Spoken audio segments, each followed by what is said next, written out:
Boa noite, gente. Nós vamos abrir nossas Bíblias lá em Filipenses capítulo 2, onde nós vamos ter a mensagem dessa noite. Filipenses 2, do 1 ao 11. Eu quero que vocês acompanhem a leitura desse texto.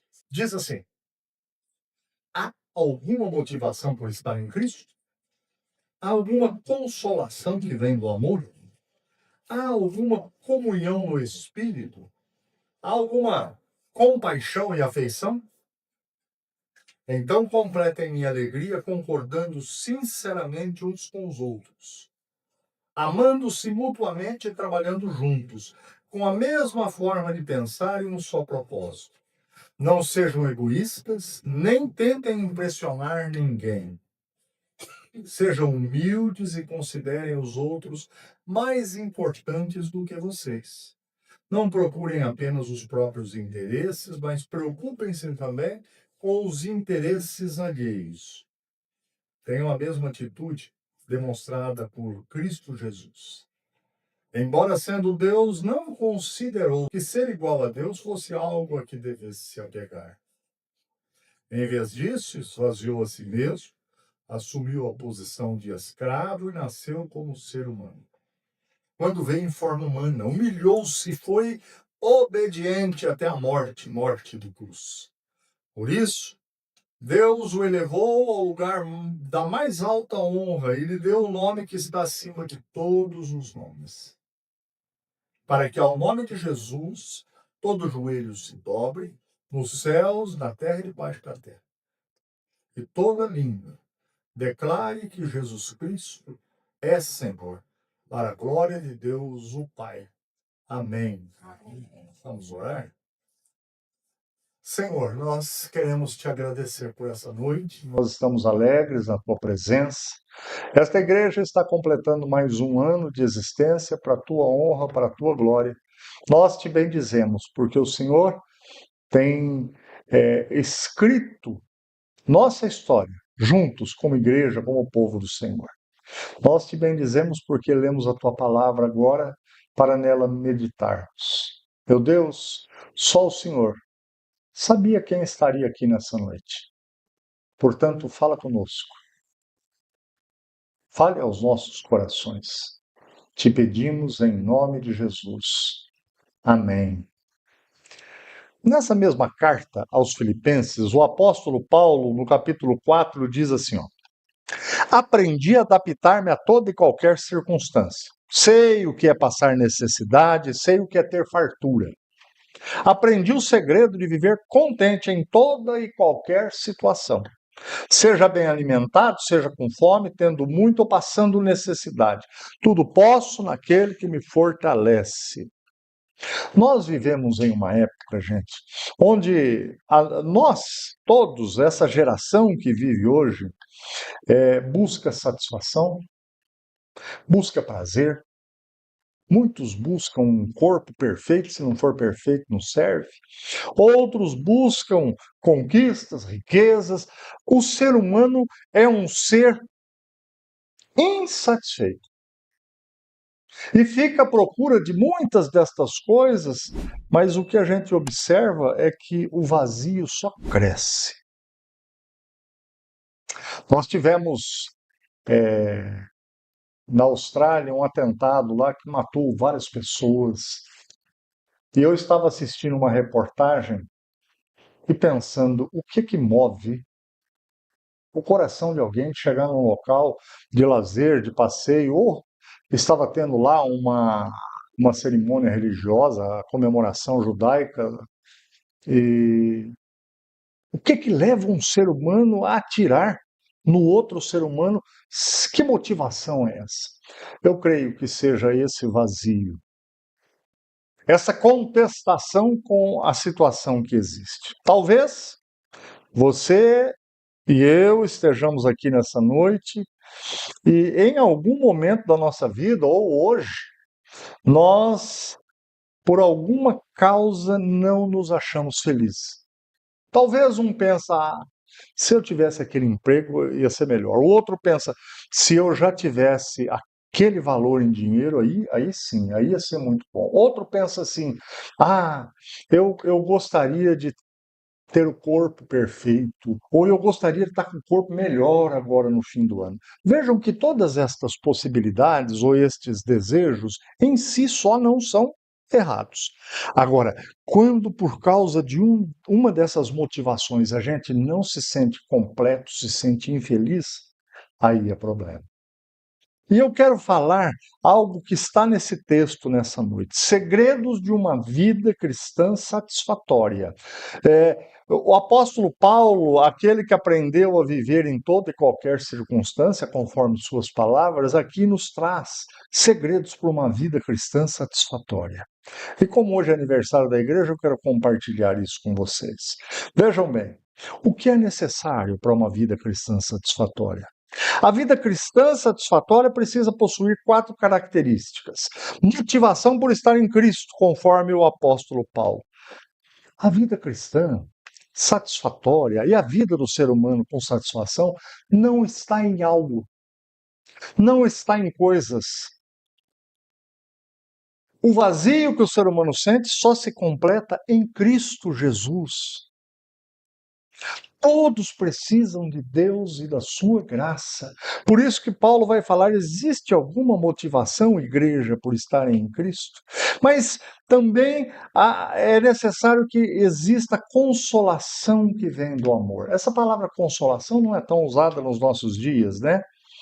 Mas o crente, o cristão, não pode viver carregando o peso de uma culpa. Sabem que eu já conheci muitas pessoas, e eu também, muitas vezes na minha vida, antes de conhecer a Cristo, eu carreguei culpa de coisas que eu fiz e que eu não deveria ter feito. Ou culpa de coisas que eu acho que não fiz bem. E é difícil carregar culpa, gente. Não tem nada pior do que o peso de uma culpa nas nossas costas. Todos nós precisamos conhecer esse amor que nós cantamos há pouco, o amor de Deus. Porque Deus amou o mundo de tal maneira que deu o Filho dele, para que você e eu não sintamos mais esta culpa. Mas também é preciso de uma comunhão vinda do Espírito Santo, diz o apóstolo Paulo. A unidade da igreja é espiritual antes de ser relacional. Antes que eu consiga me relacionar bem com você, compreender nossas diferenças, porque nós aqui somos todos diferentes. Embora a nossa igreja ainda não seja muito grande, eu gosto de uma coisa, outro gosta de outra, um pensa de um jeito, outro pensa de outro. Não pensem que a igreja é bonitinha assim, igual vocês veem as pessoas quietinhas hoje. Isso aqui é porque é culto. Ninguém vai sair gritando aqui, dando empurrão no outro. Mas nós somos diferentes e às vezes essas diferenças, elas geram atrito. Marido e mulher. De vez em quando tem atritos, não tem? E eu creio que se casaram porque se gostam. Mas o ser humano, ele gera atrito. E nós precisamos do Espírito Santo, que é Deus habitando em nós, para nos dirigir, para nos ensinar algumas coisas que a gente precisa aprender. Não se iludam. Essa é a maior riqueza que alguém pode ter. E por fim, é preciso compaixão e afeto, diz o apóstolo Paulo. Onde o evangelho é verdadeiro, gente, e é real, existe compaixão e afeto, carinho, preocupação com o próximo. O evangelho de Jesus Cristo, o verdadeiro evangelho, produz isso em nossas vidas. Sem essas realidades que eu citei aqui, não tem vida cristã satisfatória. Em segundo lugar, a vida cristã com satisfação precisa produzir 4 frutos. O primeiro delas, ou melhor, o primeiro fruto desses, concordância sincera. Olha, uma igreja, o apóstolo Paulo fala aqui nesse texto, pensem todos da mesma forma. Ele não está falando vocês têm que ser tudo igual, não. Paulo sabia disso, ele não está falando vocês têm que pensar a mesma coisa. Paulo está dizendo, no que diz respeito à fé, no que diz respeito ao objetivo da fé, que é adorar a Deus, é proclamar o nome de Deus, vocês têm que pensar a mesma coisa, embora vocês sejam diferentes. Paulo fala, é preciso que exista amor mútuo, é preciso que vocês de fato se amem. Como é que acontece isso? Olha, aqui na igreja, embora eu seja o pastor de vocês, eu só consigo amar vocês se eu tiver interesse pela vida de vocês e assim nós uns com os outros. Não significa que nós vamos todos os dias andar com as mãos dadas, não é nada disso. É amor, é preocupação, de fato Se importar com o que acontece na vida do outro. Ah, mas isso é o pastor que tem que fazer. Quem disse isso para você? É todo crente, é todo cristão. Se nós não formos essa comunidade que se ama, que se preocupa um com o outro, isso aqui é uma mentira. Mas graças a Deus que nós temos experimentado isso. E também é preciso trabalhar em equipe. Ó, tudo muito simples, mas pessoas confeccionaram uma lembrancinha para entregar para todo mundo no final. Nós temos ali um alimento bem gostoso preparado, porque algumas pessoas se juntaram, se uniram e fizeram. E durante a semana toda eu vi movimentações nesse sentido. Como é bom quando a gente participa do que está sendo feito. Como é bom você fazer parte mesmo de algo verdadeiro, concreto. É uma caminhada, gente, de colaboração, de ajuda, de compreensão. É bom demais quando alguém ouve o que a gente precisa falar. É bom demais quando alguém olha para os teus olhos, de fato, e presta atenção no que você está falando. E como o contrário é ruim, né? Você falando com alguém, a pessoa, não, mas eu estou atrasado. Tá. A vida cristã precisa ser verdadeira nesse sentido. Nós temos que ter o mesmo propósito. É o que eu disse, não precisamos ser iguais, mas nós temos que ter como objetivo a mesma coisa. Exaltar o nome de Deus, adorar a Deus, ser grato a Deus, porque Ele tem cuidado de nós. Terceiro lugar, a vida cristã satisfatória precisa de atenção.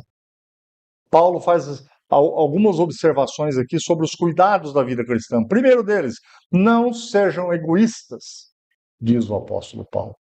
Gente, egoísmo não cabe nem no casamento. Quando isso impera no casamento, o casamento não dá certo.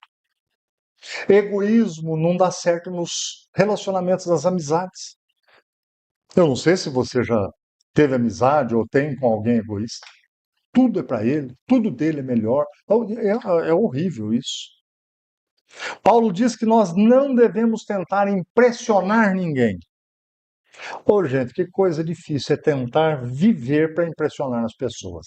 É também um fardo muito pesado. Na igreja, nós não temos que ser melhor que a igreja A, a igreja B, C, D. Não. Nós temos que ser uma igreja simples, humilde na presença de Deus e verdadeira. Nós não temos que impressionar ninguém. Claro, a gente faz de tudo para poder fazer o melhor, mas não para impressionar as pessoas. Nós temos que agradar o nosso Deus. E podem ter certeza, você e eu não vamos impressionar a Deus nunca. Ele é Deus, Ele é santo, Ele é perfeito. Não seja, diz Paulo, orgulhoso e soberbo. É uma outra. E olha, essa questão do orgulho, ela habita em mim e habita em vocês. Se nós não prestarmos atenção, o nosso orgulho põe fim em muitas coisas nas nossas vidas. Por orgulho. E essa vida passa rápido, rapidinho. Eu costumo dizer que eu estou com 58 anos. Se eu fosse um carro, o meu tanque de combustível já está lá num quarto. Eu não sei você, mas se brincar, tem alguns aqui também que estão num quarto, outro já está quase piscando a luzinha amarela lá. Sabe por quê? Porque a gente não sabe.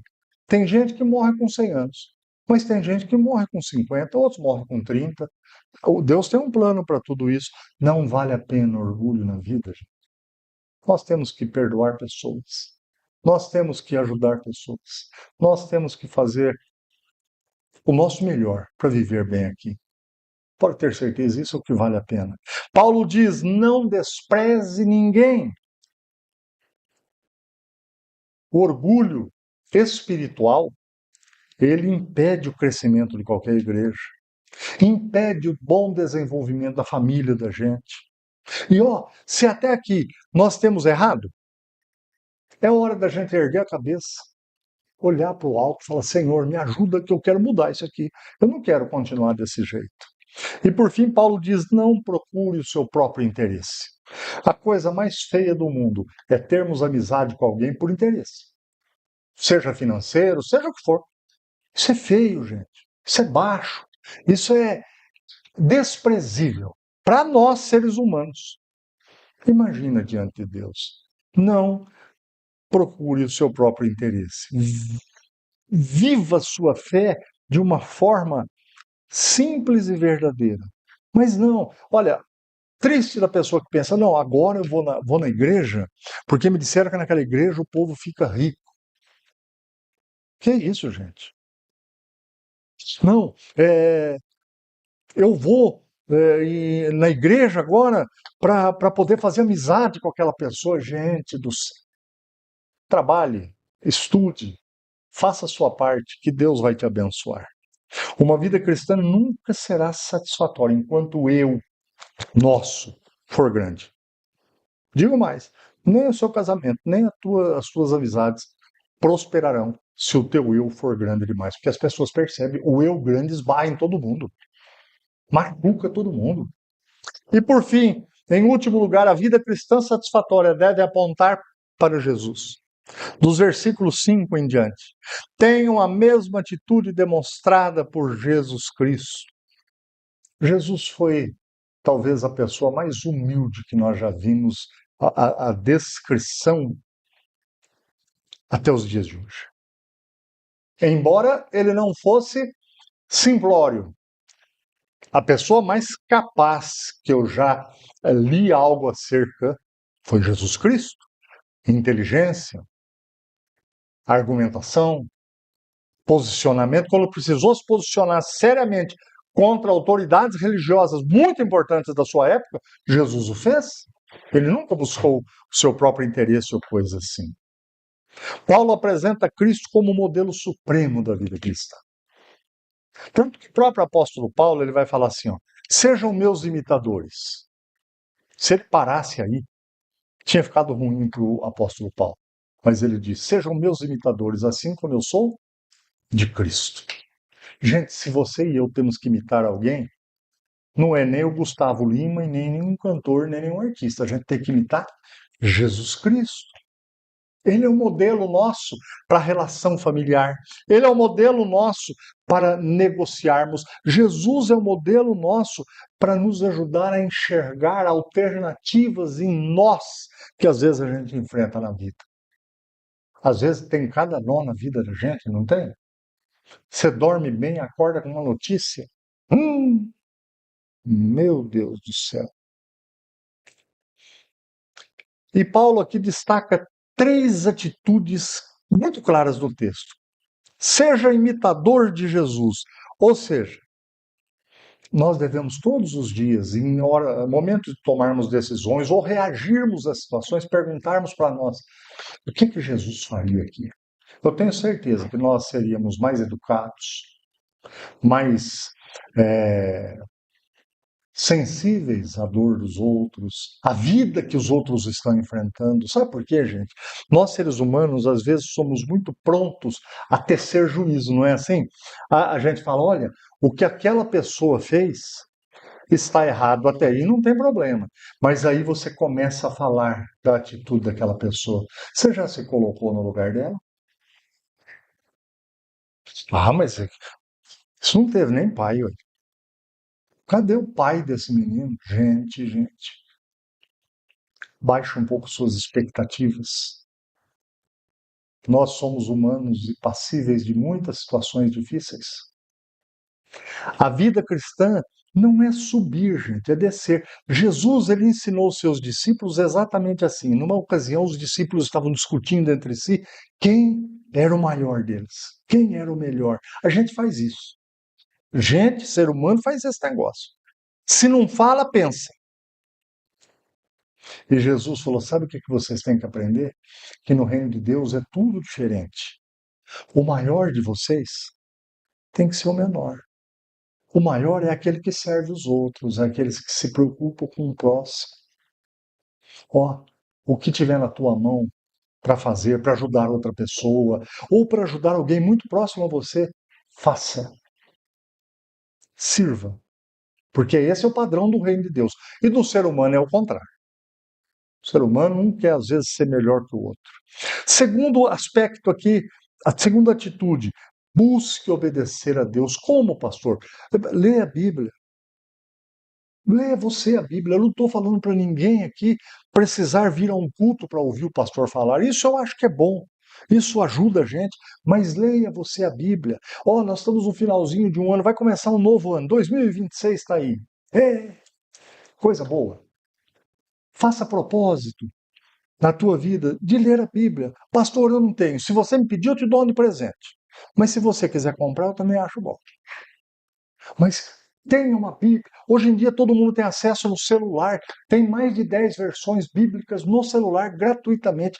Leia essa Bíblia todos os dias, porque ali você vai encontrar como você deve agir em relação a este problema, em relação ao seu casamento, em relação às suas amizades, em relação aos seus negócios, em relação ao mundo. O que você deve fazer e o que você não deve fazer. Na Bíblia, a palavra de Deus, a gente encontra princípios seguros. E aí, quando você passa a conhecer qual é a vontade de Deus, a desobediência é uma autossabotagem. É como se você estivesse em um navio furando o casco do navio em alto mar. Vai afundar, não precisa ter dúvidas. Pode demorar um pouco mais uns navios do que os outros, mas vai afundar. Agora, se você ouvir a voz de Deus, a palavra de Deus, gente, basicamente ela existe para dirigir a minha vida, para dirigir a tua vida, para nos dar um norte. Ah, como eu gosto do GPS.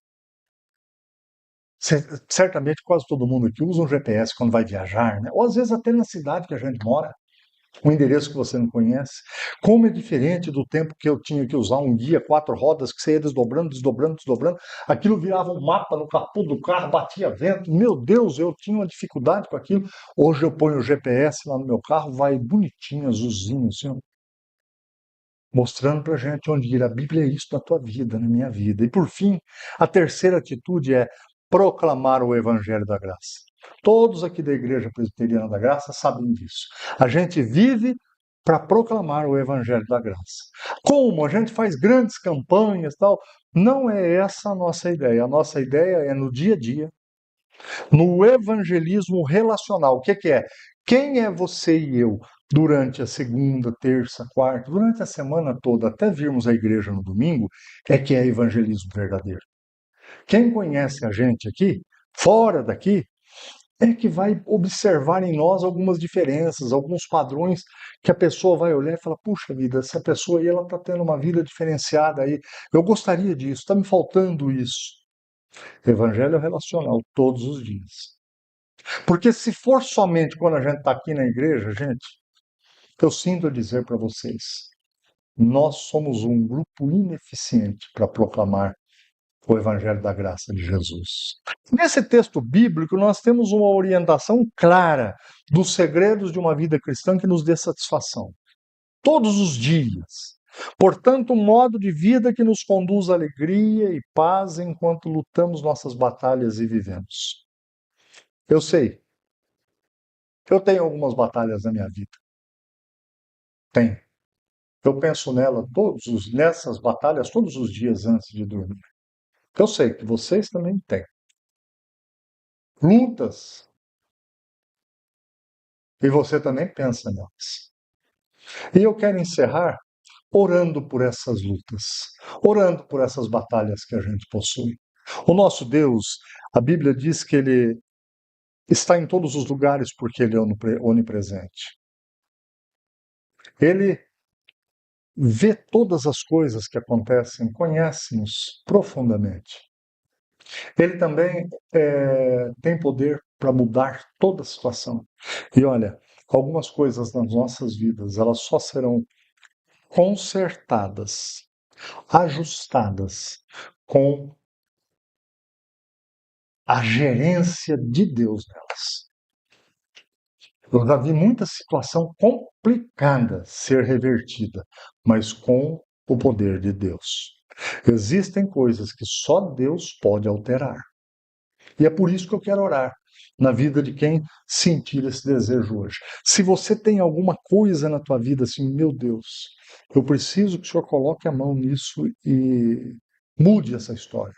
Fica em pé, vamos orar. Se você não tem, fica sentado tranquilamente. Eu quero orar por pessoas que, diante da palavra, falam, eu tenho coisa que, meu Deus, o Senhor precisa me ajudar. Porque Deus é misericordioso. Deus, ele é cheio de amor e de graça.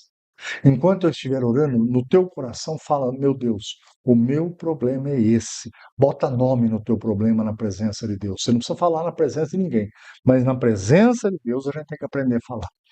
Vamos orar. Senhor, Tu és Deus Santo. Pai, Tu és um Deus que sabe de todas as coisas. Coisas que irão acontecer na nossa vida e a gente não sabe, nem tem noção. Mas o Senhor também tem todo o poder. Nós sabemos que corações de presidentes, de líderes espalhados pelo mundo estão nas Tuas mãos. Assim também, coração de pessoas que nós amamos, assim também como os nossos corações.